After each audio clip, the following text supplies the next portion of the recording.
Assalamu alaikum students, hope you all are fine. Open your books at page 33.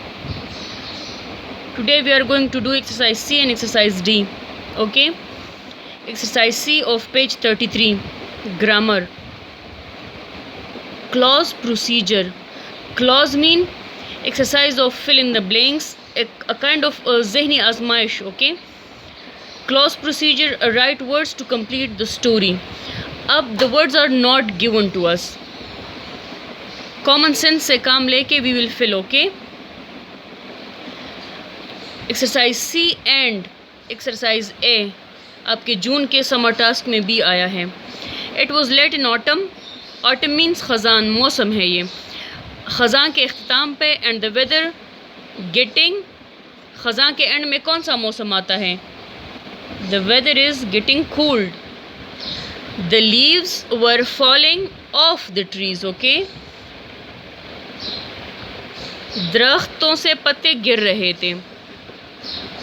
The squirrel was nesting amongst the roots of the dash. अब किस चीज़ की roots होती हैं? Trees की.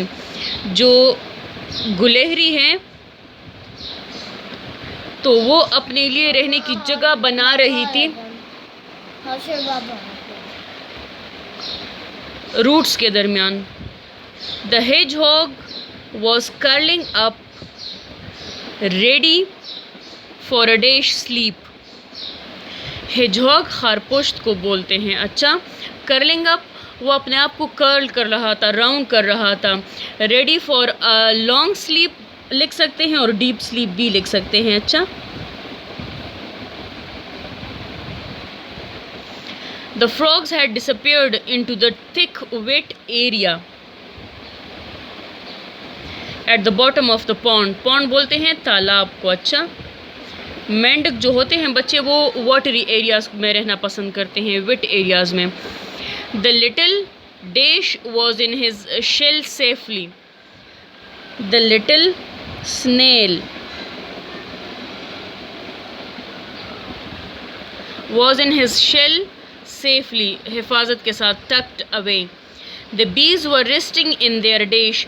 अब bees के घर को क्या बोलते हैं? hive. After a busy year, एक मसरूफ़ साल के बाद वो भी अपनी hives में रेस्ट कर रहे थे, छतों में. The birds dash, the birds knew, जानते थे, that food would grow scarce and had spread their wings या their feathers. Okay, birds जानते थे कि फूड की किल्लत पड़ जाएगी खुराक की, तो उन्होंने अपने पर फैलाए, मतलब उड़ना शुरू किया. and flown away to warmer climates.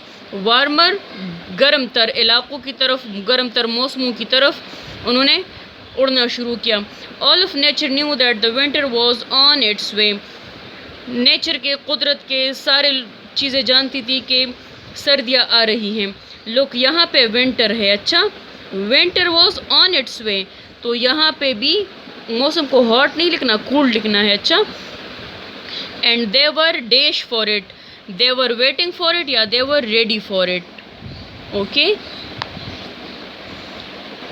this was exercise C. Now look at exercise D. Proofing, साबित करना. Underline the 10 errors and write the corrections above the errors. अब the first question you will write in your notebooks, giving the topic and all the detail. Okay, now exercise D is, हमने इसमें 10 mistakes निकालनी है. We will write the 10 mistakes above the errors. आप लोग जब copy में लिखेंगे तो एक दफ़ा जब सादा वो लिख लिया पैराग्राफ, उसमें आप लोग एरर्स को अंडरलाइन कर लेंगे, दोबारा फिर वो पैराग्राफ विदाउट एरर्स लिखेंगे. Okay, the dolphin was adopted by the people of Dingle. Dingle के लोगों ने डॉल्फिन को अडॉप्ट कर लिया. Now this is the name of the place. You can write, you have to write D capital. They named him Fungie या Fungie. उन्होंने इसको Fungie का नाम दिया. He always greeted the fisherman on their way home. अब यहाँ पे उनका है, दिस इज़ नॉट वहाँ. ओके, देयर का मतलब, इस वाले देयर का मतलब है वहाँ. और इस वाले देयर का मतलब है उनका। अब फुल स्टॉप है तो S should be capital, underline S. Some fisherman started to bring visitors to meet Fungie, this one too is incorrect, this one to.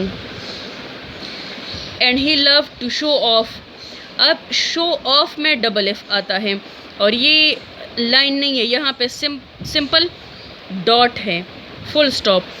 अब जंपिंग जे कैपिटल, यहाँ पे ये एंड नहीं होना चाहिए क्योंकि दो वर्ड्स के दरम्यान में कॉमा आएगा तो तीसरे वर्ड में फिर कंजंक्शन होगी। अच्छा, जंपिंग, फ्लिपिंग एंड हाइडिंग, वो जो खेल कूद करता है, छलांगे मारता है और फिर गोता लगाता है, वो फिश को आप लोगों ने देखा होगा।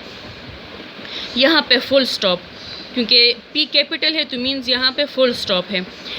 पीपल स्वेम विद फंजाई, अब ऊपर फंजाई कैपिटल से लिखा है, यहाँ कैपिटल से लिखा है, यहाँ स्मॉल से लिखा है, तो underline F and write capital F.